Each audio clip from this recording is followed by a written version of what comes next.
उंच नीच काही नेने भगवंत तिष्ठे भाव भक्ती देखुनिया. दासी पुत्र कन्या विदुराच्या भक्षी दैत्या घरी रक्षी बोलला दासी. चर्म रंगू लागे रोहिदासा संगे कबीराचे मागे शिलेविनी. सज्जन कसाया विकू लागे मांस माळ्या सावत्यास खुरपू लागे. नरहरी सोनारा घडू कुंकू लागे चोख्या मिळ्या संगे ढोरे ओढी. नामयाची जनी सवेवेची शिणी धर्माघरी पाणी वाही झाडी. नाम्या सवे जेवी नवे संकोचित ज्ञानी यांची बिंतांगी उडी. अर्जुनाची रती ओह्या सारथी बक्षी पोहे प्रीती सुदाम्याची.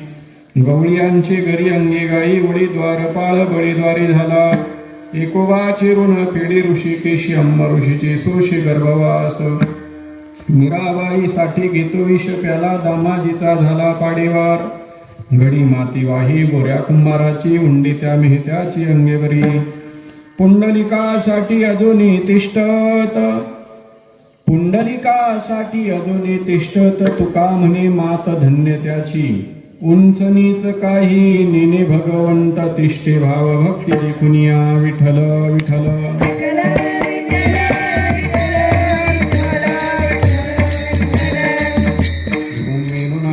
चरंतं दुरंतं स्वयं लीलया गोपवेशं दानं.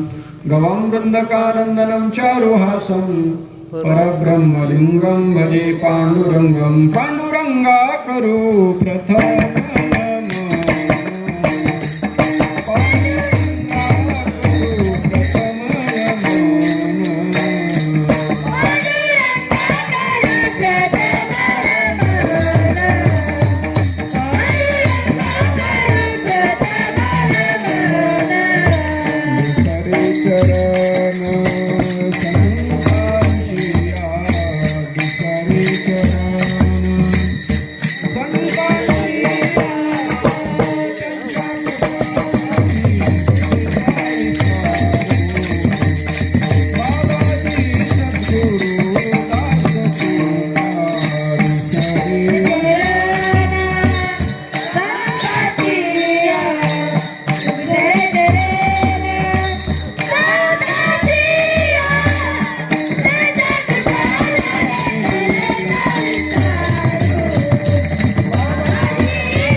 करू प्रथम नमन दुसरे चरण संतांचिया. त्यांच्या कृपादानी कथेचा विस्तारो बाबा दे सद्गुरु दास तुका.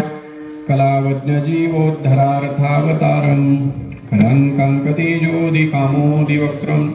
कलानिशवादापनोदार्ह दक्षं समाधिस्तमूर्तिं भजे ज्ञानदेवं. नमो ज्ञानेश्वरा.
ज्ञानेश्वरा निवृत्ती उदारा सोपान देवा मुक्ताबाई. नमो त्रिभुवन पावनी अद्यत्रय जननी देवाची अंतप्रवेश प्रविश्य मम वाचमिमां प्रसुप्तां सञ्जीवयत्यखिलशक्तिधर स्वधाम्ना अन्यांश्च हस्तचरणश्रवणत्वगादीन् प्राणान् नमो भगवते पुरुषाय तुभ्यं. श्रीगुरुध्यान श्रीगुरु अर्चन हे न घडतामती होईल मंदा.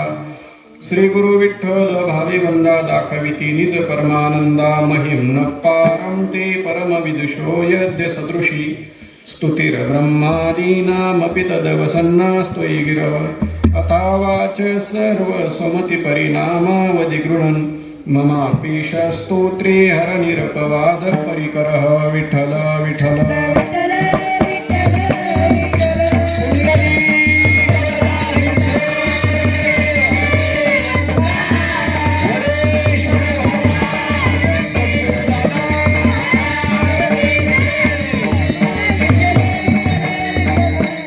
उंच नीच काही नेने भगवंत तिष्ठे भाव भक्ती देखून या. उंच नीच काही नेने भगवंत तिष्ठे भाव भक्ती देखून या. प्रस्तुत प्राप्त प्रसंगी सेवेकरिता निवडलेला अभंग देहू निवासी असणारे श्रीमंत श्री जगद्गुरु तुकोबाराय यांच्या या अभंगाचं चिंतन आपण या ठिकाणी करत आहोत. या अभंगातून तुकोबाराय भगवान परमात्मा भक्ताच्या बाबतीत नेमकं काय पाहतो याचा विचार सांगणारा अभंग आहे. विठ्ठल विठ्ठल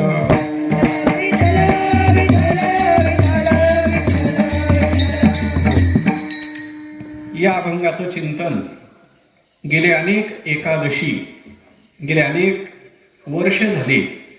या अभंगाचं चिंतन आपण वडेश्वर भगवंताच्या सानिध्यामध्ये थोडा वेळ कमी करून वडेश्वर भगवंताच्या सानिध्यामध्ये वडेश्वर भगवंताच्या चरणाजवळ ही सेवा आपण या ठिकाणी करत आहोत. उपस्थित सर्व श्रोते मायबाप महिला मंडळ पुरुष मंडळ परिसरातून आलेली सर्वच भाविक भक्त सर्वांच्या उपस्थितीमध्ये आपल्याला ही सेवा या ठिकाणी करायची. मागे सगळ्यांना ज्ञात आहे पूजनीय वृंदावन महाराज जी आले. फार मोठा उत्सव आपल्या वडेश्वर भगवंताच्या सानिध्यामध्ये या ठिकाणी संपन्न झाला. महाराजांचा जेव्हा फोन आला जेव्हा चर्चा झाली एवढे प्रसन्न झाले महाराज. असं असतं याकरता सप्ताहामध्ये कथेमध्ये कीर्तनामध्ये गावामध्ये महात्मा आला पाहिजे. एकदा महात्मे आले तर हे परिवर्तन झालं. काय झालं एवढे श्रोते कीर्तनाला आले अजून काय परिवर्तन पाहिजे. सगळ्यांची उपस्थिती एवढंच नाही. महाराजजीने कहा मैं तो इतना प्रसन्न हो गया बोले मी एवढा खुश झालो. एवढी पब्लिक वडेश्वरामध्ये आजपर्यंत मी कधीच पाहिली नाही. एवढी उपस्थिती. अजून प्रसन्नता अशी माझी त्यांची मी एवढंच सांगतो यामध्ये जी कामगिरी होती यामध्ये सगळ्यात मोठं आम्हाला सहकार्य लाभलं ते तरुण मंडळींचं. तिथून एवढ्या मोटरसायकली एवढं सुंदर बोर्ड असं नियोजन एवढं सोपं नसतं. कोणी कोणाला वेळ द्यायला रिकामा नाही. सगळ्यांना आपापले कामं सगळे उद्योग आहे.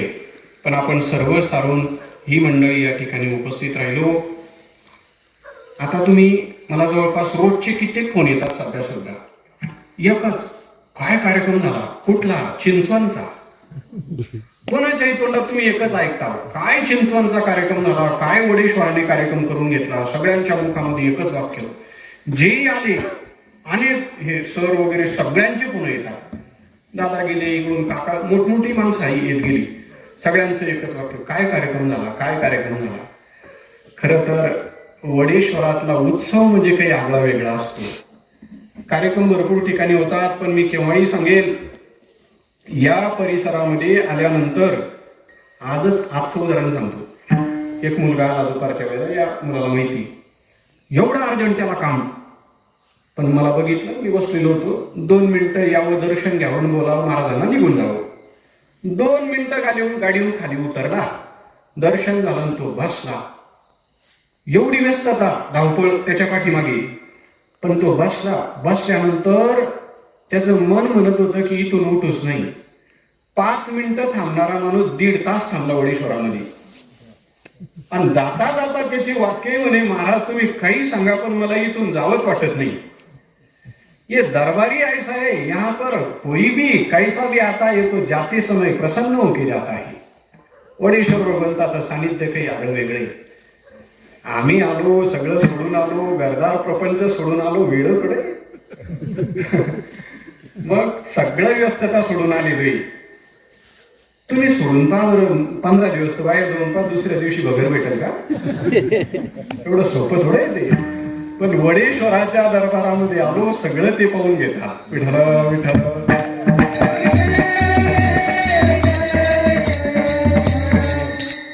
फक्त महत्वाची अडचण आता एकच आहे, तुम्ही पुढं सरका. कारण मागे आता बसायला जागा नाही. थोडं पुढे सरका. एक महिला काही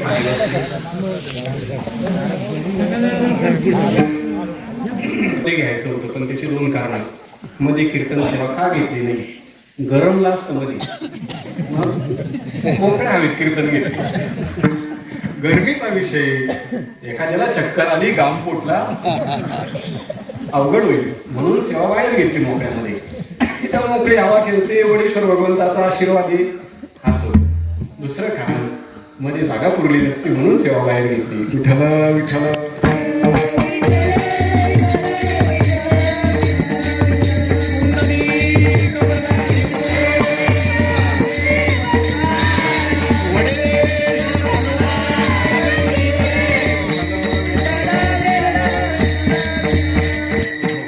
सर्व श्रोते मायबाप, माझ्या समोर सर्व मंडळी उपस्थिती, मस्तकही पायावरी या संतांच्या अधिक वेळ न घालवता तुम्ही ज्या अपेक्षेनं वडेश्वरामध्ये आलेले त्या चिंतनाकडे आपण गेलो पाहिजे. ही सेवा करत असताना या ठिकाणी आपल्याला आवर्जून कीर्तनामध्ये मैयाची परिक्रमा आणि परिक्रमा करत असताना जे जे स्थळ आम्ही बघून आलेलो आहे, वरची बांधायच करून त्या त्या स्थळाचं चिंतन व्हावं या अपेक्षेने सुद्धा आपण या ठिकाणी उपस्थित आहेत. खरं तर प्रत्येक क्षेत्राचं महात्म्य वेगवेगळं असतं, प्रत्येक स्थानाचं महात्म्य वेगवेगळं असतं. ते पंढरपूर असेल, ते त्र्यंबकेश्वर असेल, ते काशी असेल, ते गया असेल, ते ओंकारेश्वर असेल, ते अमरकंटक असेल. स्थान महात्म्य हे प्रत्येक क्षेत्राचं वेगवेगळे भिन्न भिन्न आहे. कोणत्या क्षेत्रामध्ये किती वेळेला स्नान केल्यानंतर माणूस मुक्त होतो, पवित्र होतो, दोषमुक्त होतो. स्कंद पुराणामध्ये एक श्लोक वाचण्यात आला. सरस्वती नदीमध्ये किती वेळेला स्नान केलं म्हणजे माणूस पापमुक्त होतो. पहिले श्लोक गातो, नंतर त्याचा अर्थ सांगतो. त्रिभि सारस्वतम तोयम सप्ताहेन तु यामुना सद्यः पुनाति गांगेयम नर्मदा देवी दर्शना. कोणत्या तीर्थाचं किती वेळेला स्नान केल्यानंतर माणूस पापमुक्त होतो, तर स्कंद पुराणात श्लोक आला. सरस्वती नदीमध्ये त्रिविही 3 दिवस मुक्काम करून 3 वेळेला स्नान करावं लागतं, तेव्हा माणूस पापमुक्त होतो. सरस्वती नदी 3 वेळेला स्नान. नंतर पुन्हा सप्ताह 7 दिवस जमुना नदी, यमुना मातेमध्ये 7 दिवसाचं स्नान सांगितलं. नंतर पुन्हा सद्यः पुन्हा ती गांगेयम, गंगा मैया एक स्नानात पापमुक्त करते माणसाला. एक स्नान आहे तिथं. परत आहे सरस्वती नदीमध्ये 3 स्नान, यमुना महाराणीमध्ये 7 स्नान, गंगा मैयामध्ये 1 स्नान आणि नर्मदा मैयामध्ये स्नान. तर पुढची गोष्ट राहिली दर्शना देवी नर्मदा. फक्त दर्शन जरी झालं नर्मदा मातेचं तरी माणूस पापमुक्त होतो दर्शनानंच. म्हणून बरेच लोक जातात ट्रॅव्हल्सनं पण आंघोळ नाही करत. दर्शना देवी नर्मदा. पण याचं उत्तर असे, स्नान केल्यानंतर विशेष पुण्य सांगितलं. काही क्षेत्रच असे की नुसतं डोळ्यानं पाहिलं तरी माणूस मुक्त होतो. आता तुम्ही जर आज दिंडी निघाली आपली त्र्यंबकेश्वरची, निवृत्तीनाथ महाराजांची वारी, तिथं तुम्ही डोळ्यानं पहा काय ब्रह्मगिरी, काय फळ आहे त्याचं. दृष्टी पडता ब्रह्मगिरी, दृष्टी पडता ब्रह्मगिरी.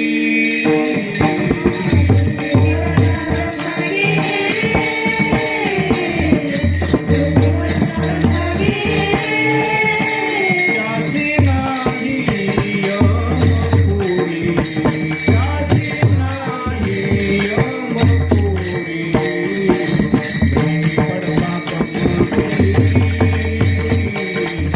दृष्टी पडता ब्रह्मगिरी. बोला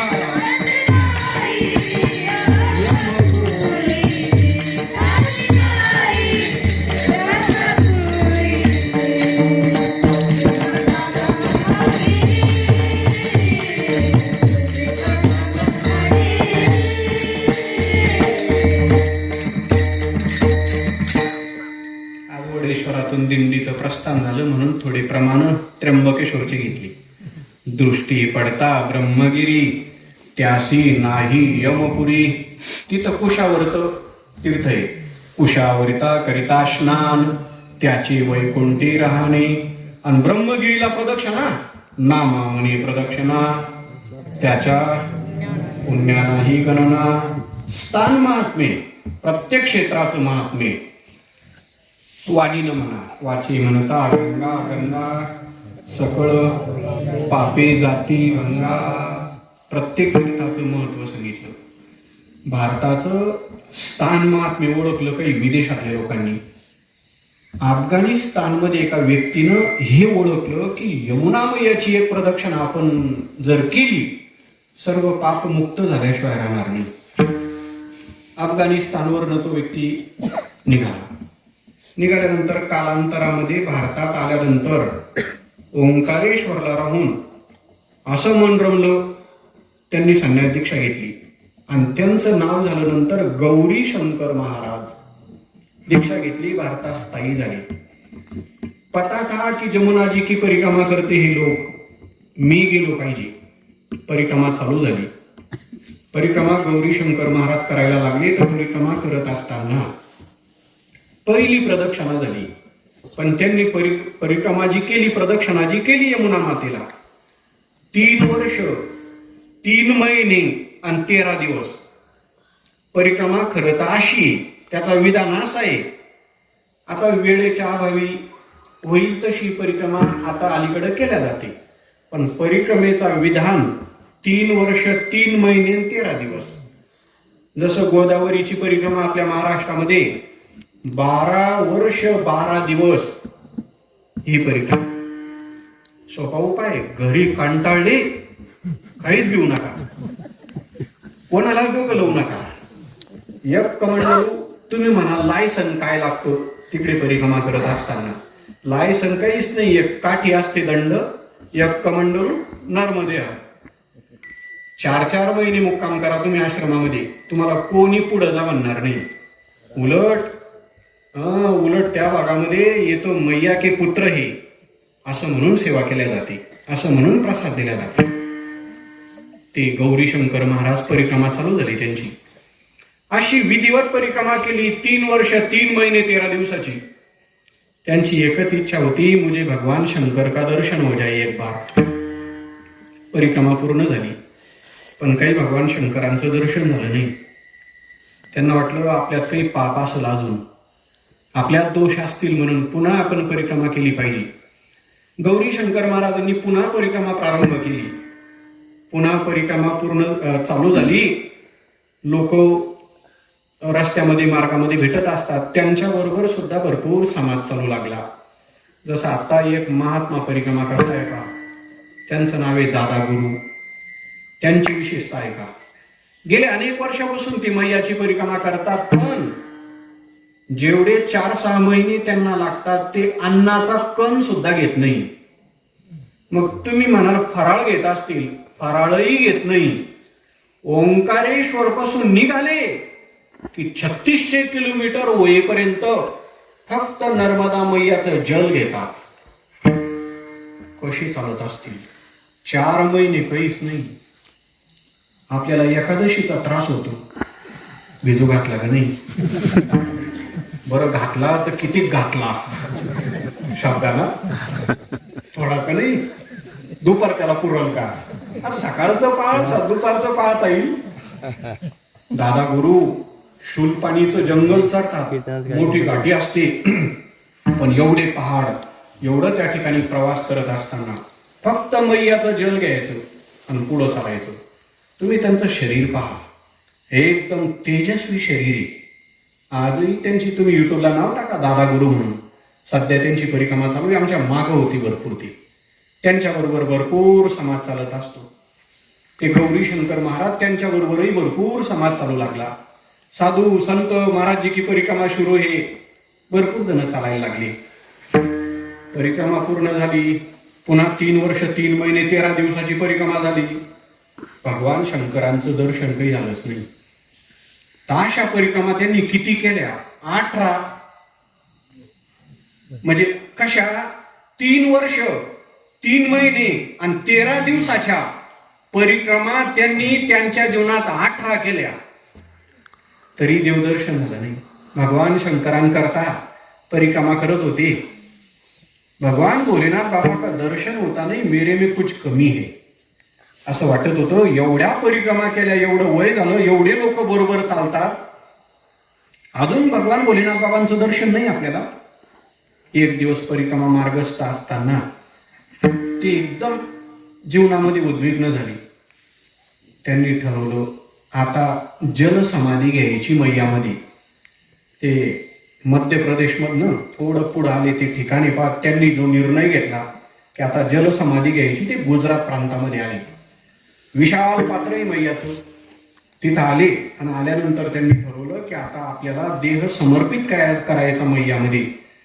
खोल असं विशाल पात्र पाहिलं. सगळी रात्री झोपलेली होती. त्यांच्याबरोबर जो समाज चालत होता, सगळे शांत झोपले.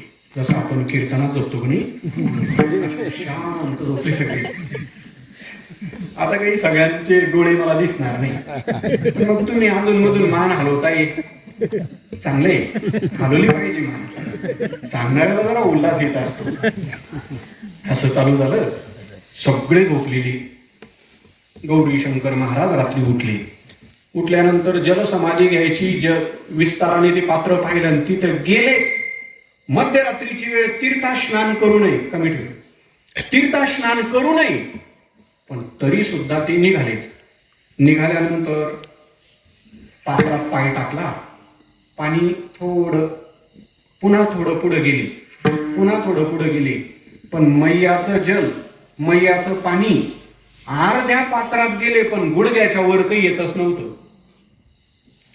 एवढ्या विशाल पात्रात गेले, पण गुडघ्याच्या वर पाणी काही यायला तयार नाही मैयाचं. झालं. पुन्हा पुढे गेले. एवढं विशाल खोल पात्र, पण पाणी गुडघ्याच्या वर काही धकत नाही. एकदम त्रस्त झाले, नाराज झाले. आता करू काय?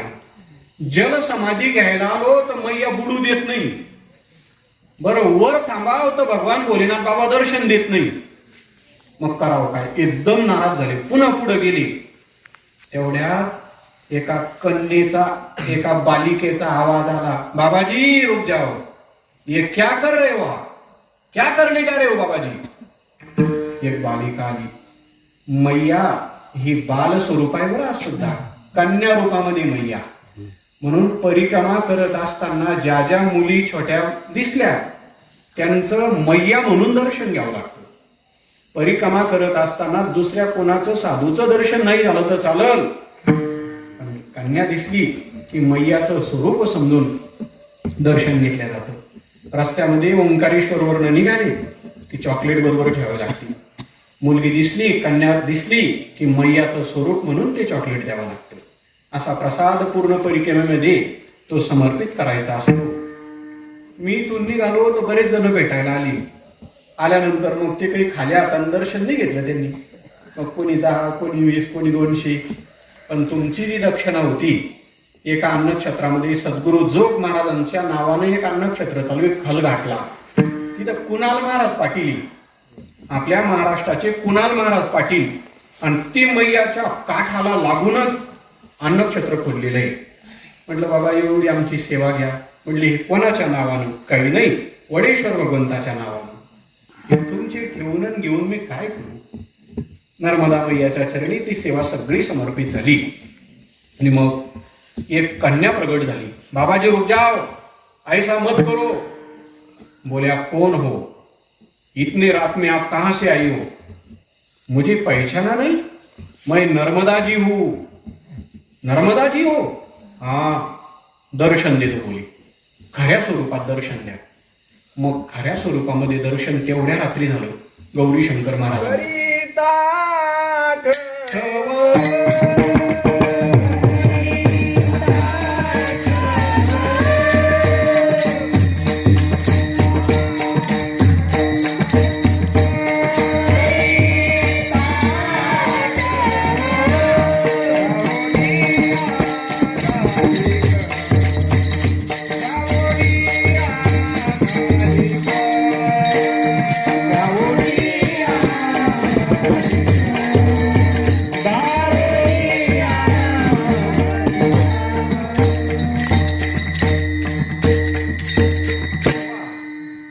धावून या झाली करिता आठव करिता धावून या.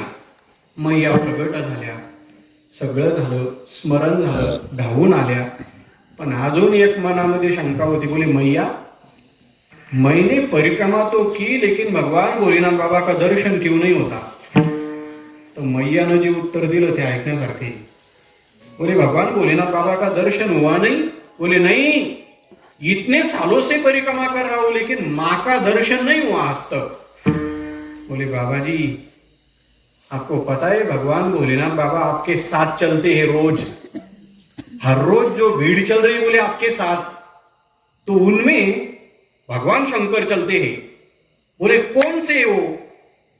बोले इतने भीड़ में जो थोड़ा आगे चलकर जो रसोई बनाते हैं वही भगवान शंकर है.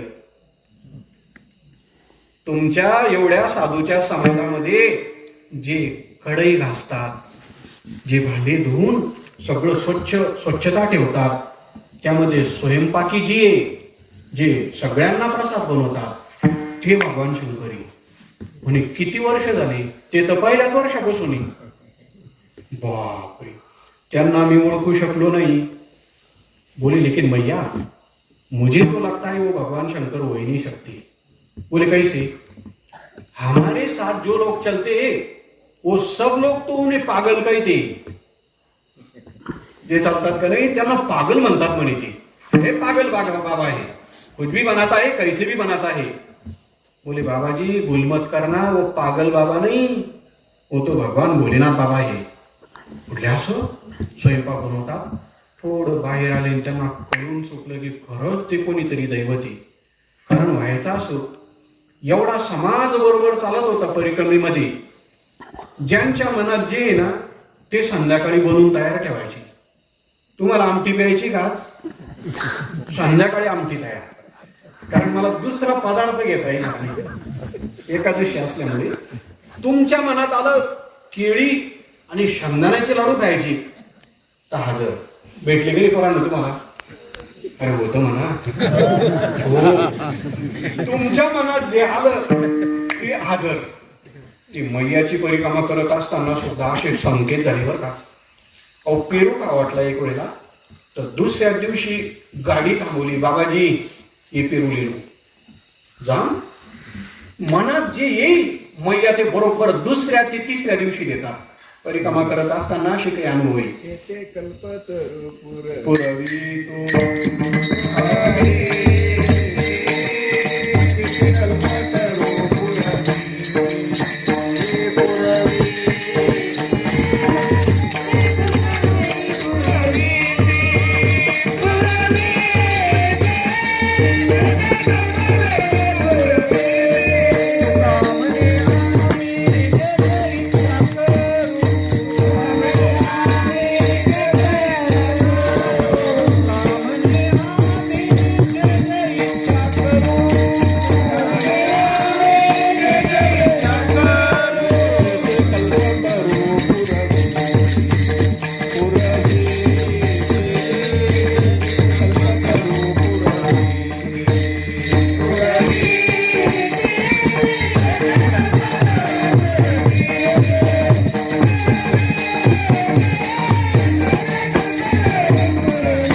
जे जे इच्छा करू के ते कल्पतरू पुरविसी. परमात्मा जे मनात आलं ते पूर्ण करतात. परिक्रमा करत असताना तुमच्या मनात जे आलं ते 3 दिवसात भेटलंच पाहिजे. आपण कधी लिहून दिलेले की आम्हाला हे द्या, पण मैया साक्षात आहे. आज सुद्धा प्रत्यक्ष रूपात दर्शन होतं मैयाचं. तुमच्या मनात जो भाव आहे, संकल्प करत असताना फक्त प्रगट करा की मैया या 2.5-3 महिन्यामध्ये माझी इच्छा पूर्ण झाली पाहिजे. होणारच. आजही प्रत्यक्ष दर्शन आहे मैयाचं. ते गौरी शंकर महाराज विचार करायला लागले, बाबाचं दर्शन घेतलं पाहिजे. दुसऱ्या दिवशी परिक्रमा करत असताना बाबा थोडं पुढे गेले. त्यांनी ती कढई घासून चुलीवर ठेवली. झाला स्वयंपाक झाला, बगर झाली, सगळे तृप्त झाले. आमटी वगैरे लाडू खाऊन पिऊन तृप्त झाले. आणि मग जेव्हा ते पुढे आले, साष्टांग दंडवत घातला. बोले, आप क्यों दर्शन ले रहे हो महाराज जी? आज मुझे पता चला की आप कौन हो. दर्शन घेतलं ते वेगळ्याच रूपात होते. सगळे पागल बाबा, केशवानंद महाराज जी ऐसे म्हणून त्यांना काही कोणी लक्ष देत नव्हतं. पण दर्शन घेतलं, जेव्हा वर पाहिलं, भगवान भोलेनाथ बाबांनी प्रत्यक्ष दर्शन दिलं. जटा, चंद्र, हे सगळं त्रिपुंड धारण केलेलं, हातात डमरू, एका हातात त्रिशूळ, प्रत्यक्ष त्यांना दर्शन झालं. गौरी शंकर महाराज बोलले, बाबाजी अब मेरा काम हो गया. अब मैं साधना करने के लिए कहीं एकांत जाना चाहता हूँ. आणि मग ते परिक्रमा करता करता जिथं एकांत मिळाला तिथं ते धुनी पेटवत होती. यज्ञ त्यात आहुती टाकत आणि धुनी पेटवत. जिथं जिथं त्यांनी धुनी लावली त्या काळात आज सुद्धा त्यांच्या हाताची धुनी चालू आहे. कुठं कुठं चालू आहे आता त्या गावांचे नाव सांगतो तुम्हाला. त्यांनी त्यांच्या हातानं धुनी पेटवली अमरकंटकला. तुम्ही जर अमरकंटकचं दर्शन घेतलं आणि दक्षिण तटाला, पुन्हा या तटाला जेव्हा ओंकारेश्वरकडे येतो तर पुढे आल्यानंतर एका पत्राच्या ठिकाणी त्यांनी धुनी पेटवली. ते आज सुद्धा चालू आहे. अजून उत्तर तटाला त्या बाजूला गुजरात ओलांडल्यानंतर त्यांनी एक खेडगाव आहे तिथं धुनी लावलेली. तर आज सुद्धा ती अखंड धुनी चालू आहे. ते जिथं गेले तिथं धुनी लावायचे आणि बस आलेल्या भक्तांची सेवा करायची. त्यांचं कालांतरानं नाव पडलं धुनीवाले दादा. धुनीवाले बाबा, धुनीवाले दादा, हेच त्यांचं नाव पडलं. ते अफगाणिस्तानची दीक्षा घेतली, नाव झालं गौरी शंकर महाराज. नंतर धुनीवाले दादा, धुनीवाले दादा, त्यांनी अवतार कार्य संपवायचा निर्णय घेतला. आणि मग ते खंडव्याला आले आणि खंडव्याला येऊन तिथं पवित्र त्या ठिकाणी स्थळावर त्यांनी समाधी घेतली. आज सुद्धा त्यांची समाधी धुनीवाले दादांची खंडव्याला आहे. जर गेले आवर्जून तर त्या समाधीचं दर्शन करा. विठ्ठल विठ्ठल.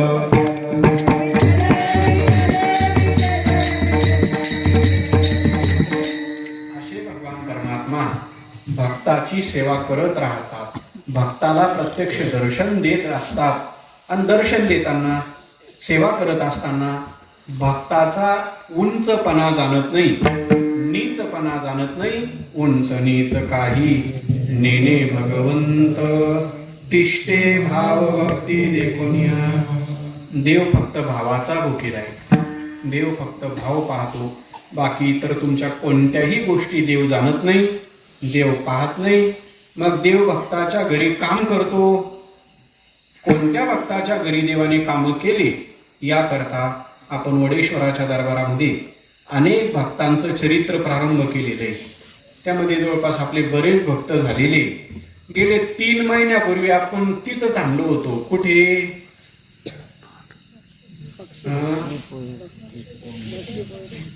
बक्षीपोळी. मला वाटतं बळीराजाचं चरित्र आपलं झालेलं होतं. बळीराजाचं चरित्र संपून आपल्याला नाथ महाराजांच्या चरित्राकडे चालायचं इथपर्यंत आपण आलेले 3 महिने अगोदर. महिला मंडळातलं कीर्तन इथंच थांबलं होतं का? होतं म्हणा. 3 महिने पूर्वी एवढं चरित्र आपलं झालेलं आहे.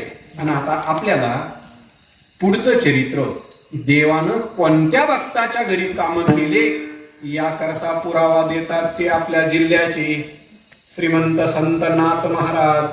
नाथ महाराजांचं जे ऋण होतं देवानं स्वतः हाती फेडलं. तुकोबाराय पुरावा देतात. एकोबाचे ऋण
देव भक्ताच्या घरी कसे कामं करत असतो याकरता एकोबाचे ऋण फेडी ऋषिकेशी. एकोबा, आता कोणी एकोबा? वक्ते बाबांना विचारले की बाबा ही एकोबा कोणते संत आहे? अरे बाबा तसं नसतं म्हणे ते. जसं तुकोबा म्हणजे तुकोबार आहे, ज्ञानोबा म्हणजे ज्ञानोबार आहे, तसं एकोबा म्हणजे एकनाथ महाराज. कसं बोलल्या जात होतं पहिल्या, अशी जरी नावं ठेवलेली होती, पण एकोबा, तुकोबा, ज्ञानोबा, बापूंचं फार गोड भजन आहे. एकोबा तुकोबा ज्ञानोबा, एकोबा तुकोबा ज्ञानोबा, मोठं भजन आहे बापूंचं. असं बोलल्या जात होतं. तसं आता अलीकडे नाही का ते नावं ठेवल्या जातात, भरपूर नाव आहे ना, आपण सगळे त्याच नावाचे इथं, त्यामुळं उल्लेख काही करत नाही. एखाद्याचं नाव पांडुरंग असेल त्याला कोण पांडुरंग म्हणतात अलीकडे, एखाद्याचं नाव राम असेल तर कोण राम म्हणतं. आता त्याचा खुलासा मी जास्त करत बसत नाही काय म्हणतात ते. पण त्या काळामध्ये एकोबा किती भाव आहे त्यामध्ये सुद्धा. आणि त्या एकोबाचं ऋण ऋषिकेशी फेडी, देवानं ऋण फेडलं. देवाचं एक वैशिष्ट्य आहे पहा, भगवान परमात्मा भक्तावर जे ऋण होतं ते देवाला सहन होत नाही. देव म्हणतो माझ्या भक्ताचं ऋण, माझ्या भक्तावर झालेलं ऋण म्हणजे माझ्यावर ऋण आहे, कारण ते माझे. नाथ भागवतात एक ओवी अशी आली, स्वतः देव बोलले माझी पूजा सोडली चालेल पण माझ्या भक्ताची पूजा करा, कारण ते माझे भक्त आहे. सांडोने माझी पूजा ध्यान, जो संतांशी घाली लोटांगण, कोटी यज्ञांचे फळ जाण मदर्पण तेने केले. साधूचं पूजन जर आपल्याकडनं घडलं त्याचं फळ काय? कोटी यज्ञांचे फळ जाण.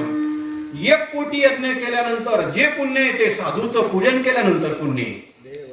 देव सारावे परते, संत पूजावे आरते. पहिले साधूची पूजा आहे.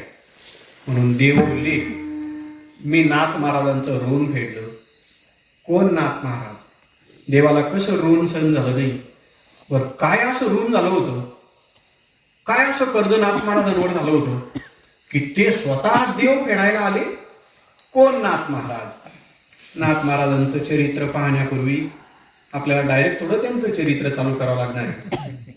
त्यांच्या पिढ्या, त्यांच्या वंशात कोणाकोणाचा जन्म झाला, त्यांचे आजोबा कोण, नाथ महाराजांचे पंजोबा कोण, मग त्यांच्या घराण्यामध्ये कोण कोण साधू झाले, बरं ते कोणत्या गावात राहत होते.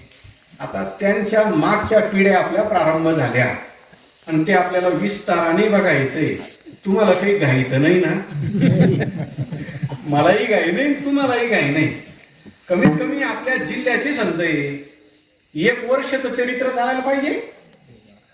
विस्ताराने नाथ महाराजांचं चरित्र आपल्याला बघायचंय. तत्पूर्वी त्यांचे पूर्वज, त्यांच्या पिढ्या, ते नाही का ते आपल्या घरातलं सांगायला येतात पाहती, त्यांना काय म्हणतात? बाट. मग ते कोणकोणाची तुम्ही मला बाट नका समजू म्हणा. मी चिंतन करत असतो आणि चिंतनामध्ये त्यांच्या पिढ्या, त्यांचे मागचे कोण, हे सगळं काढून ठेवावं लागतं आणि मग तुमच्या पुढे त्या ठिकाणी ते प्रगट होत असतं. विठ्ठल विठ्ठल.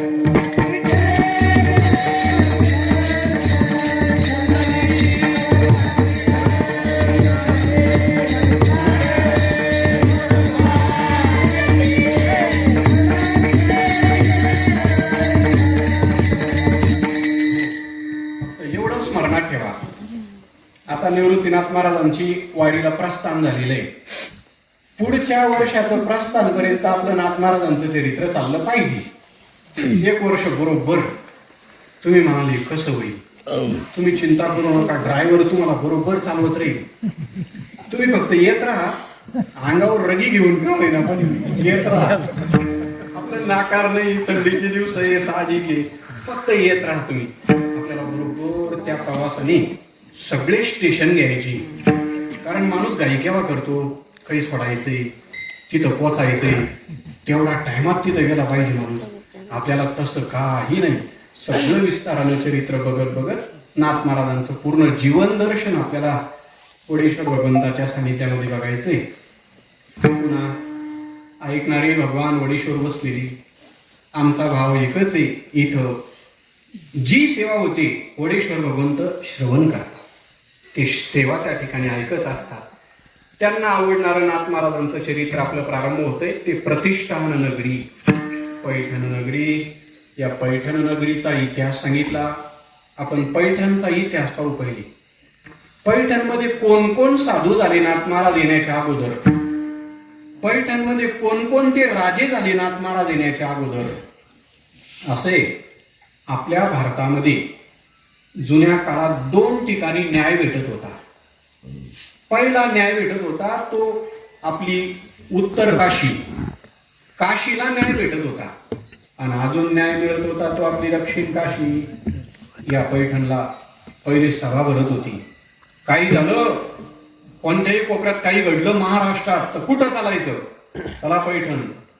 म्हणूनच आळंदीवरनं विठ्ठलपंत इथं आले होते न्याय मागण्याकरता. पैठणला आले. पैठणला पहिले सभा भरत होती. तुम्ही आजही त्यांचे वाडे पाहो ब्राह्मणांचे. तुम्ही थोडं ते नाग घाटाकडे जा, जुना वाडा नाथ महाराजांचा, वाड्याच्या अजून थोडं पुढं जा, मोठमोठ्या भिंती त्यांच्या, मोठमोठाले त्या ठिकाणी जुने वाडे नाथ महाराजांच्या काळातले आज सुद्धा आहे. तिथं खांबे. थोडं पुढे गेल्यानंतर प्रतिष्ठान नगरीचं केंद्रबिंदू म्हणून पैठणमध्ये मी सांगणार आहे सगळं. तो कोणी रावला, कसं चालू झालं. तर या पैठण नगरीमध्ये महाराष्ट्रामध्ये काही घडलं तर पैठणला जात होते. विठ्ठलपंतांना, माऊलींना सुद्धा तिथं यावं लागलं. एवढंच नाही, विठ्ठलपंतांना जो न्याय मिळाला तो मान्य करावा लागला. तो पैठणचा न्याय होता. पैठणमध्ये जो न्याय मिळाला तो काशीकरांना मान्य करावा लागत होता. म्हणजे इथं जो निवाडा झाला तो काशीपर्यंत पोहोचत होता आणि काशीमध्ये ते मान्य केल्या जात होतं. यातून हे विचारात येतं, काय विद्वान मंडळी असेल त्या काळात. 4 वेद पाठ होते हो त्यांचे. तिथं एक बोबदेव होते. कोणते करा ना, बोबदेव नाही बरं, बोबदेव. बोबदेव होते, बोबदेव. तर त्या बोबदेवांचे 4 वेद पाठ, 18 पुराण पाठ, 6 शास्त्र पाठ आणि आपला हरिपाठ सपाठ. 4 वेद पाठ होते. एकदा वेदाचे मंत्र चालू झाले, हरी ओम, एकदा ते मंत्र चालू झाले त्यांचे. ईशावास्यमिदं सर्वं यत्किंच जगत्यां जगत् तेन तेक्तेन भुंजिता मागविद कस्य स्विद्धनम. असे मंत्र चालू व्हायचे. तुम्हाला काही कळालंच नाही ना. असे वेदाचे मंत्र आहे शास्त्रामध्ये आलेले. आणि ते पैठण नगरीमध्ये रात्रंदिवस वेदाचे मंत्र चालत होते. तिथं न्याय भेटला, पूर्ण महाराष्ट्राला मान्य. अशी प्रतिष्ठान नगरी पैठण नगरीमध्ये राजे जन्माला आले भरपूर. जसं तुम्ही उत्तर भारतात गेले, मध्य प्रदेश मध्ये गेले, तिथं मांडवगड आहे. पहा, एक आम्हाला परिक्रमा करत असताना मांडवगड लागलं होतं. तर तिथं भोज राजा झाला. मी ते मांडवगडाचं चरित्र सांगणार आहे तुम्हाला. तिथं भरपूर राजे महाराजे झाले. तसं आपल्या पैठणमध्ये भरपूर राजे झाले. मग कोण कोण झालं? सुरुवातीला प्रथम इतिहासामध्ये जे शालिवाहन शक चालू झालं का नाही, तर तो शालिवाहन नावाचा जो राजा आहे, तो राजा पैठण, शालिवाहन शक जे चालू झालं ते राजे आपल्या पैठणचे झाले. बरं, त्यांचं लग्न कोणाबरोबर झालं? तिथं ब्राह्मण कन्या राहत होती. नाग घाटावर रोज पाणी घेण्याकरता तिने यावं. तिच्या बरोबर त्या ठिकाणी गांधर्व विधीने लग्न झालं, शेषाचं लग्न झालं. आणि त्यांच्या उदरी हे शालिवाहन शक नावाचा राजा जन्माला आला. त्यांनी राज्य केलं काही दिवस तिथं. शालिवाहन नावाचा राजा राज्य चाललं. पूर्ण आयुष्य पैठण नगरीमध्ये त्यांनी घालवलं. मग कालांतरानं त्या ठिकाणी भरपूर राजे झाले. नंतर हे राज्य करत असताना एक एक राजा येत गेले. नंतर कालांतरानं राजे महाराजे संपले. नंतर संतांचा अवतार चालू झाला पैठण नगरीमध्ये. आता राजांचा उल्लेख भरपूर आहे, पण काही राजे सांगण्यासारखे नाही, त्यामुळे त्यांचा उल्लेख मी करत नाही. चला, यादवांचं राज्य चालू झालं होतं पैठणमध्ये. ते म्हणायचे, हम तो भगवान कृष्ण की वंशज आहे. यादव म्हणून घ्यायचे ते स्वतःला. पण मग यवनांचं राज्यामध्ये आलं परत आणि अल्लाउद्दीन खिस्तींनी सगळे यादव संपवले पैठणमधले. यादव जेव्हा इंग्रजांचा वगैरे तो काळ आला तर सगळे यादव संपवले. फक्त 2च यादव शिल्लक राहिले, एक मुलायम सिंग आणि एक लालू प्रसाद. हे 2च शिल्लक राहिले. ते त्यांना कळालं, त्यांना धन्यवाद, बाकी त्यांनी आमटी पिऊन जा. काही यादव शिल्लक राहिले, सगळे संपवले अल्लाउद्दीन खिस्तींनी. आधी मग नंतर हे चालू डव द्यायचा असतो काही. नंतर संतांचा अवतार चालू झाला पैठण नगरीमध्ये. आता गोदावरीचा काठ, ज्या पैठणमध्ये नाथ महाराज येणारे, ती भूमी अगोदर संतांच्या पदस्पर्शानं कशी पुनीत झाली पहा.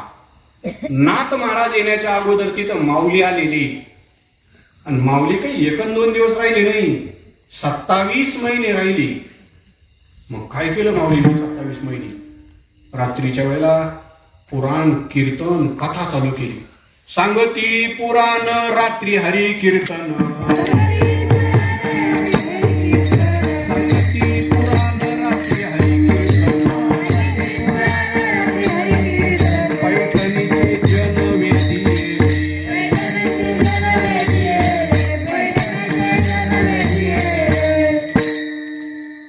महाराजांच्या निळोबारायांच्या नामदेव महाराजांच्या गाथ्यामध्ये भरपूर असे प्रमाण आले. माऊली दिवसभर कथा करत होती आणि रात्री कीर्तन करत होते. पैठणीचे जन वेदिले, सर्वांचं मन माऊली निवेदून घेतलं होतं. त्यामुळं घरोघरी बाळे स्त्रिया चर्चा करत होते, वा माऊली वा, काय कीर्तन, काय कथा माऊलींची. सगळे चर्चा करत होते. माऊलींचा प्रवास पैठणचा संपला, माऊली निघून गेली.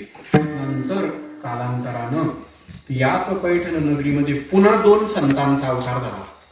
त्यातून एक कुर्मदास आणि दुसरे बैरमभट्ट. हे दोन्ही संत पैठण नगरीचे. कोण कुर्मदास, कसा जन्म झाला त्यांचा, नाथ महाराजांच्या अगोदर कसे आले, ते कोणाचा अवतार, या सगळ्या गोष्टींचा विचार आपल्याला करायचा. तत्पूर्वी एकदा सगळ्यांनी भजन करूया. विठोबा कुमारी,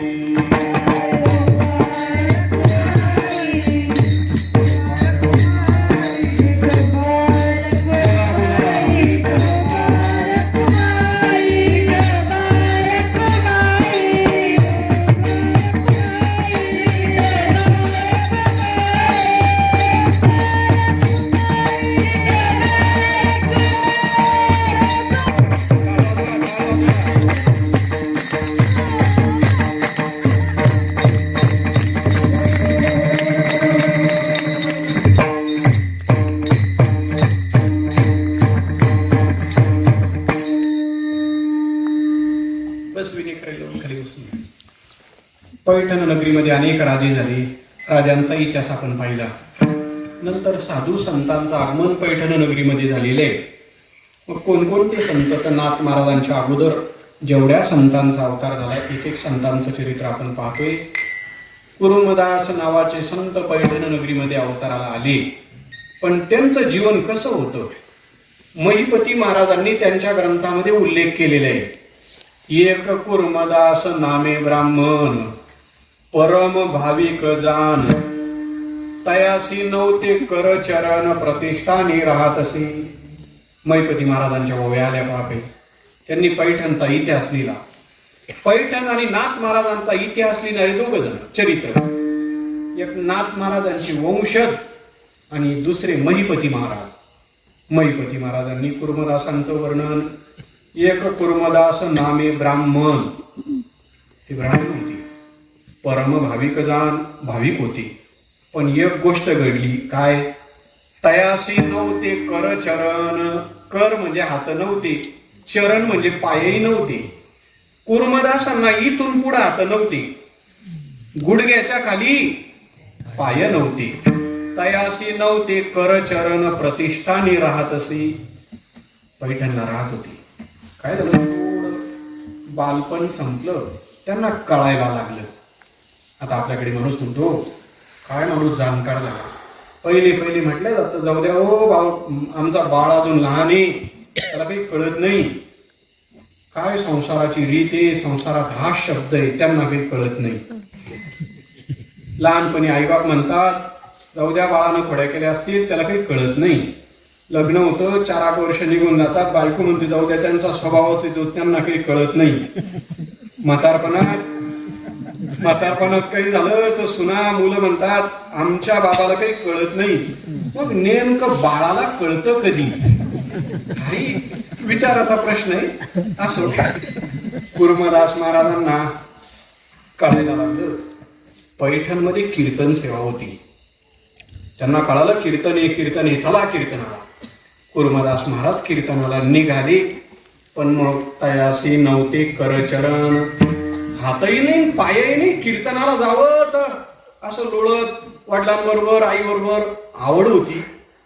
अशाही वातावरणामध्ये प्रसंगामध्ये ते कीर्तनाला निघाले. एक मुद्दा, हे जे कुर्मदास नावाचे संत असे अवताराला आले तर ही पहिल्या जन्मात कोण होती, मागच्या जन्मात कोण होती की यांना एवढी आवड लागली. परमार्थाची गोडी लागणं एका जन्माचं काम नाही, बहुजन्मी केला लाग तो या भाग लाधलो. एका जन्माचं काम नाही, परमार्थामध्ये येणं, या मार्गामध्ये येणं एका जन्माचं काम नाही. मग कुर्मदास मागच्या जन्मात कोण होते. महिपती महाराजांनी त्यांच्या ग्रंथात लिहिलं कुर्मदास ही मागच्या जन्मामध्ये तो सूर्यरथाचा अरुण.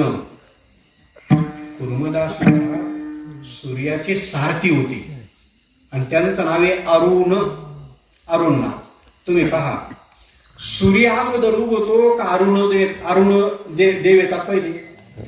सूर्यदेव येत नाही, अरुण देव येतात. ते अरुण देवाला तुम्ही पाहिलं की नाही काय माहिती. तुम्ही आता अरुण देव आपत्ती नका घेऊ. अरुण देव आपण किरण म्हणतो पहा, म्हणजे सुरुवातीला प्रारंभी लालिमा येते पहा सूर्याची. अगोदर असा लालिमा येते, कोळं कोळं त्या ठिकाणी प्रकाश पडायला लागतो. तर ते जे किरण आहे, ती जी लालिमा आहे, तेच अरुण देव आहे आणि ते सूर्याचे सारथी. असं बारीक चिंतन आहे.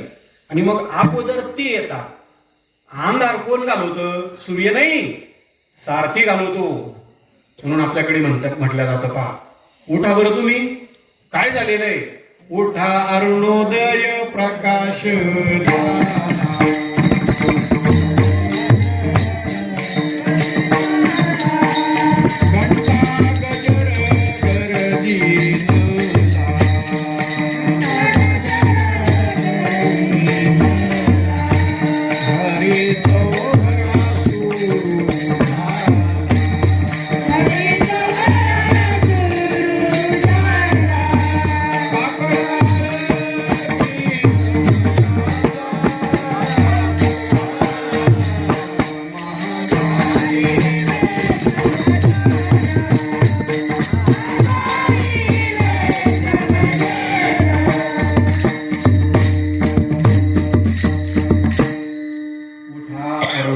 प्रकाश झाला, अरुणोदय झालेला आहे, म्हणजे अरुण देव आलेले. तर हे कुर्मदास सूर्याचे सारथी होते. आणि मग तिथं असताना त्यांच्या मनात आलं आपण ही सेवा करतोय पण इथं भजन घडत नाही, मग काय करायचं. आपण आता पैठण क्षेत्रामध्ये अवतार घ्यायचा. म्हणून तिथं भजन होत नव्हतं, म्हणून ते पैठणला आले. म्हणजे वरचे खाली आले. जसं म्हटलं जातं स्वर्गीची अमर इच्छित आती देवा, मृत्यूलोकी व्हावा जन्मांना.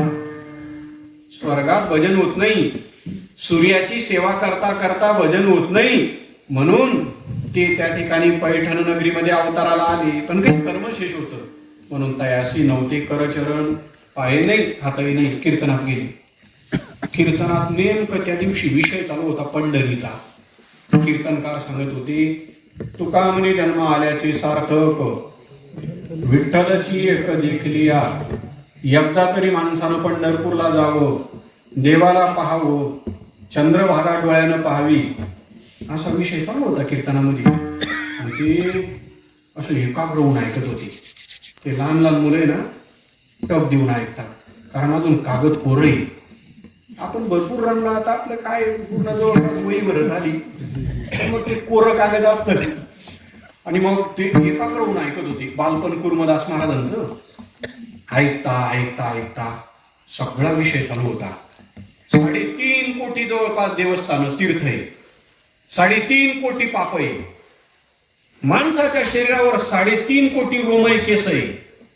पहा तुम्ही, म्हणजे मोजू नका. तर मग नंतर ते पाप होते 3.5 कोटी. आणि मग नंतर त्यांनी ठरवलं 3.5 कोटी पाप एक वेळेला देवाकडे गेली. देवा, आम्ही कुठं राहू? पाप 3.5 कोटी, रोम 3.5 कोटी, आम्ही राहू कुठं? देवाने सांगितलं, माणसाच्या शरीरामध्ये 3.5 कोटी जे रोम आहे, तुम्ही त्यामध्ये जाऊन राहा. पण तिथं राहून करावं काय? या रोमामध्ये राहून करावं काय?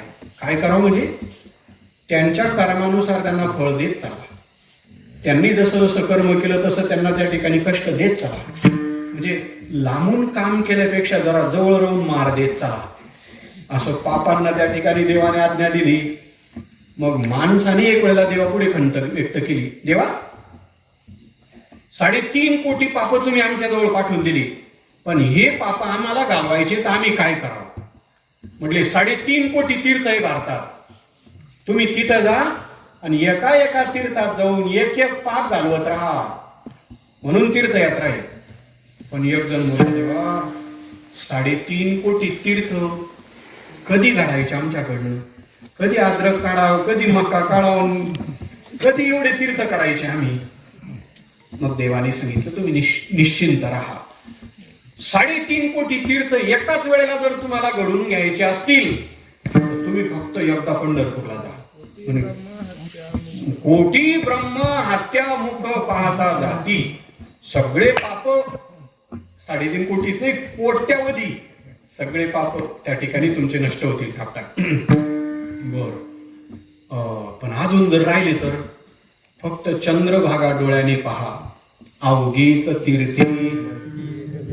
सगळे तीर्थ घडतात माणसाला, पण कधी चंद्रभागा डोळा देखील या चंद्रभागा डोळ्यानं जरी पाहिली, सगळे तीर्थ घडतात. 3.5 कोटी तीर्थ घडतात.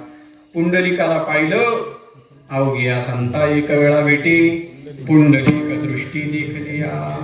असा पंढरीचा महिमा कीर्तनात चालू होता पैठण मध्ये, हे विसरू नका बरोबर.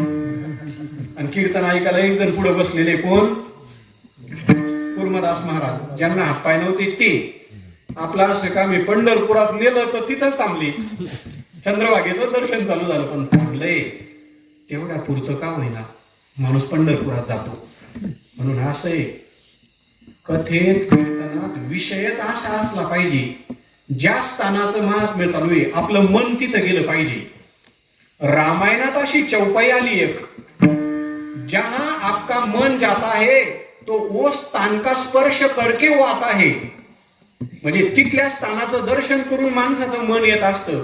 आणि तेवढ्या पुरतं का होईना, तेवढं दर्शन झालं त्याला तेच पुण्य लाभतं जे पंढरपूरला गेल्यानंतर लाभतं. तेवढंच पुण्य. कलिकर एक पुनित प्रतापा, मानस पुण्य होई नाही पापा. मानसिक पाप होत नाही, पण मानसिक पुण्य होतं कलियुगामध्ये. म्हणून मनानं पंढरीची रोज प्रदक्षिणा करता येते आपल्याला. लावा डोळे. गेलो पंढरपूरला, पण ताबडतोब यायचंय, कारण 9च्या पुढे घड्याळ चाललेलं आहे आपलं, 9च्या जवळपास. त्यामुळे आपल्याला जास्त प्रवास करायचा नाही. चिंचवण ते पंढरपूर, पंढरपूर ते चिंचवण, डायरेक्ट गाडी मुक्कामाला आली. बरेच जण झोपीतच गेले, आराम झाला, मध्ये विश्रांती झाली, रस्त्यांचे कामं चांगले, एकदम आरामदायक गाडी होती.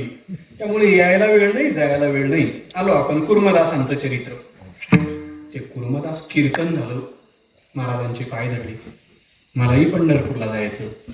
ते बोलू लागले तर जवळपास जे ऐकायला आले होते पैठण मधले सगळे हसायला लागले. कसा जाशील? जाण्याकरता कमीत कमी पाय तर पाहिजे होते, नाही आता तर पाय तर पाहिजे होते कमीत कमी. वारी करायची तर पाय असावे लागतात. कसा जाणार? म्हटले आता हे कसं जायचं? ते देवाच्या वर्षावर जायचं. अजून एक विचार घ्या तुम्ही. माणूस जेव्हा घर सोडतो, मैयाची परिक्रमा करतो, मी निघालो, मी ओंकारेश्वर पाहिलं नव्हतं, कारण माझी या उत्तर भागातली पूर्ण यात्रा झाली जवळपास. वृंदावन, ऋषिकेश, हरिद्वार या भागात राहिलो, पण ओंकारेश्वर वगैरे हे क्षेत्र राहिलं होतं माझं, पण निघालो. ओंकारेश्वरला संकल्प तर केला, परिक्रमा उचलली तर खरं, पण पुढं कुठं जायचं गाव माहिती नाही, दुपार कुठं करायची ती माहिती नाही, संध्याकाळी मुक्काम कोणत्या मंदिरात करायचा तेही माहिती नाही. पण एकदा का माणूस निघाला ते बरोबर मैया व्यवस्था करत राहते. ते ठरलेलंच आहे. मैया सगळं रात्री मुक्कामी इथं, दुपारच्या वेळेला तिथं. एका महात्म्यांनी सांगितलं, आपको पता नहीं बोले पंडित जी, मैया हर रोज जब समुद्र के तरफ जाती है तो रात में 12 बजे और अमरकंटक चली जाती है, लेकिन जाते जाते सबको देख के जाती है, तट के ऊपर कोई भूखा तो नहीं रहा. मैयाच्या तटाला माझा भक्त घरदार सोडून आलेला आहे, कोणी उपवासित नाही. तर 12 वाजेपर्यंत समुद्रापासून मैया निघतात तर अमरकंटक पर्यंत सगळ्यांना पाहत पाहत मैया जातात. म्हणून मी कधी सांगेल, नर्मदा मैया म्हणजे नदी नाही. ते काही आपल्या गावाकडे जसं एखादा नाला वाहतो, एखादी नदी वाहते, तसं सामान्य नदी नाही. ते प्रत्यक्ष आहे. प्रत्यक्ष आज सुद्धा देवी रूपानं ते दर्शन होतं मैयाचं. राज राजेश्वरी, रेवा मैया, नर्मदा मैया, असे नर्मदा मैयाचे अनंत नावं त्या ठिकाणी आहेत. मग कुर्मदास महाराज म्हणले, जे होईल परमात्मा करून घेईल. निघाले कुर्मदास महाराज. निघाले तर काही अंतर पैठण सोडलं, तिथं गाव आहे का मुंगी, कोणतं गाव, मुंगीच ना, पैठण मुंगी. आता तुम्ही मला मुंगी कुठं गाव असतं का, जवळच आहे तिथं मुंगी नावाचं गाव. पाटेगावच्या पुढे गेलं की मुंगी. जे जे गेलेले पैठणवरनं त्यांना माहिती. जवळपास तिथपर्यंत गेले आणि देवानं रूप घेतलं, रूप बदललं, घोड्यावर बसून परमात्मा प्रगट झाली. कुर्मदास महाराज चालले गडबडा लोळत लोळत, हातपाय नाही काही नाही. निघाले. राम राम राम राम. कुठं निघाले? पंढरपूरला निघाले. पर का हो काका तुम्ही कुठं निघाले? देवाने रूप बदललेलं होतं, विठोबा खिस्तीचं रूप घेतलेलं. तुम्ही कुठं? मी पंढरपूरलाच निघालो.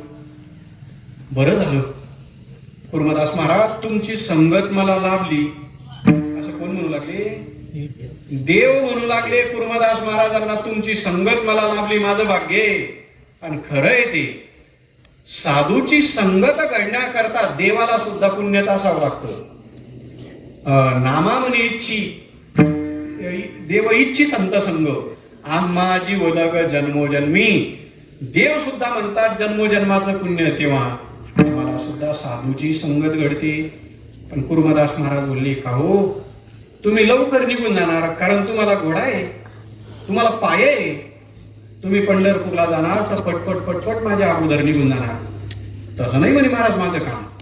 मी देवण घेवण रस्त्यामध्ये व्यवहार करत करत, मुक्काम करत करत पुढे जाणार आहे. म्हटलं मग आपली भेट होणार कुठे? बरोबर संध्याकाळी. तुम्ही तुमचं काम करत राहा, संध्याकाळी मी माझं काम करत राहणार. झालं. दुसरा मुक्काम चालू झाला. संध्याकाळी देव बरोबर कुर्मदासांच्या जवळ मुक्कामाला हजर. तर चरित्रात असं उल्लेख आलेला आहे, कुर्मदास महाराजांना स्वतः देवाने ते 3 दगड मांडले, स्वयंपाक चालू करावा. आणि स्वयंपाक चालू केला. कुर्मदास महाराजांना स्वयंपाक तयार करून देत होते. आता स्वयंपाक तयार झाला, पण खाण्याकरता यांना हात तर पाहिजे होते.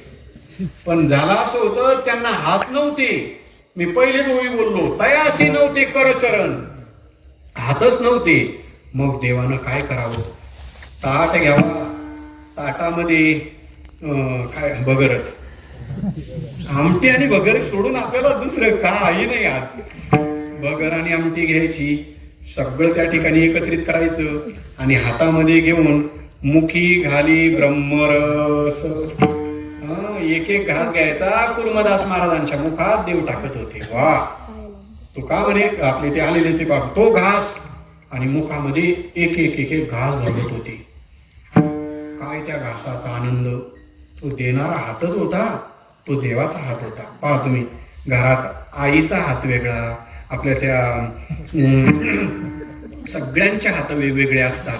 मला पुढचा खुलासा नका करायला लावू तुम्ही. आईचा घास वेगळा, सगळ्यांचा घास वेगळा, देवाचा घास वेगळा. अशा पद्धतीने त्या ठिकाणी तो आनंद काही आगळा वेगळा. आणि मग नंतर तृप्त व्हायची ती, तृप्त व्हायचे, पुन्हा मुक्काम करायचा, संध्याकाळी पुन्हा देव हजरच. आणि हे करत असताना देवाला चालणं शक्य, पण यांना चालत असताना मुक्कामाला कधी कधी गाव लागत नव्हतं. मग देवानं काय करावं, सन्निध ग्राम नसेल, जर जवळ गाव लागलं नाही त्यांना संध्याकाळी मुक्कामाला, तर देव गाव तयार करत होती. तिथं ओव्या आल्या चरित्रामध्ये, देव ते नगरच निर्माण करत होते. जसं मैयाची परिक्रमा करत असताना एक गाव निर्माण केलेले मैयानं, आपले कोकण भागातले वासुदेव महाराज टेंबे स्वामी होऊन गेले. त्यांचं असं होतं, ते ब्राह्मणाच्याच घरचं खात होते, तर त्यांच्या करता मैयानं एक गावच निर्माण केलं संध्याकाळी. त्या गावाचं नाव आहे ब्राह्मण गाव, ब्राह्मणवाडा, ब्राह्मणगाव, असे गावं निर्माण केले मैयानं. आज सुद्धा ते गाव आहे जिथं मैयानं ते प्रगट करून स्वामींना तिथं मुक्कामाला थांबवलं. त्यांचं चरित्र येणार आहे पुढे, कारण ते त्या ताटाचे आणि आपण सध्या या ताटाला आहे. पलीकडे गेलो का की मग स्वामीजींचं चरित्र मी तुम्हाला सांगणार आहे. अशा पद्धतीने कुर्मदास महाराजांकरता गाव तयार करावं. असं करत करत करत आषाढी वारीला निघाले. 4 महिने झाले, पंढरपुरात काही पोहोचलीच नाही. त्यांना शेवट असं चालत असताना ते लोळत चालायचे. असे गडबडा लोळत लोळत काही जणांना म्हणायची थोडी मदत करा हो, थोडा धक्का द्या, थोडा धक्का द्या. आता चांगले असेल तर चांगला धक्का देत होते, काही काही चांगलाच देत होते. आता लोक कधी सगळे सारखेच असतात. कोणी कुठं लुटून द्यायचे, कोणी कुठं फुकाटे, कोणी काही, पण मग ती परीक्षा पूर्ण अंगाचं कातड गेलं. पण देवाचं दर्शन झाल्याशिवाय थांबायचं नाही. त्या काळात कशाच्या गाड्या आल्या, कशाची व्यवस्था निघाली. कार्तिकी वारी जवळ आली, आषाढी करता निघाले, कार्तिकीचा 16 जवळ आला. 7 दिवसावर वारी राहिली आणि ते पोहोचले लवळ नावाचं गाव आहे. पंढरपूरला जाता जाता जे मधून गेलेले त्यांना ते पटकन लक्षात येईल. लवळ नावाचं गाव, आणि तिथपर्यंत पोहोचले. त्यांना कळून चुकलं, आता शरीर साथ देत नाही, कॅपॅसिटी संपली. आता लोळायची, हे पूर्ण कातडं पूर्ण चाललेलं होतं, आता पुढं जाता येणार नाही. काही वारकरी चालले होते.